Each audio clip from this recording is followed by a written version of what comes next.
So అర్జునుడికి ఏం చేయాలో తెలియక బాధతోనే అట్లా రథం మీద కూర్చుంటాడు. కళ్ళల్లో నీళ్ళు తిరుగుతూ ఉంటాయి. కృష్ణుడు అది చూసి ఇంకా డిసైడ్ అవుతాడనమాట, ఏదో ఒకటి చెప్పేసి అర్జునుడిని ఎంకరేజ్ చేయాలి అని చెప్పి.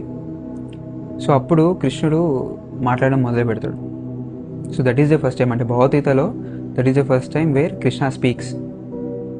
సో కృష్ణుడిని అంటాడు, ఓ అర్జున, హౌ డి టు గెట్ దీస్ ఇంప్యూరిటీస్, అసలు ఈ వీక్ హార్టెడ్నెస్, నువ్వు ఒక క్షత్రుడు అయ్యి ఉండి కూడా అలా ఎలా అనగలుగుతావు, నేను యుద్ధం చేయను అని చెప్పేసి.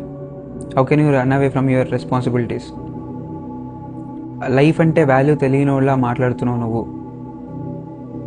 ఒకవేళ ఈ యుద్ధం నుంచి ఇప్పుడు నువ్వు గివప్ చేస్తే యూఆర్ గోయింగ్ టు బికమ్ ఇన్ఫేమీ అంటే త్రూ అవుట్ ది వరల్డ్ నేను ఒక బ్యాడ్ క్వాలిటీలా గుర్తుపెట్టుకుంటారు, అంతే కదా. ఇప్పుడు ఒకవేళ అర్జునుడు అప్పుడు యుద్ధం చేయకపోయి ఉంటే మనకు మహాభారతం లేదు, అందరూ అర్జునుడు యుద్ధంకి వెళ్ళి యుద్ధం చేయకుండా వచ్చేసి గుర్తుపెట్టుకుంటారు. అండ్ అదిగాక you are not going to get promoted to higher planets, నీకు లిబరేషన్ ఉండదు.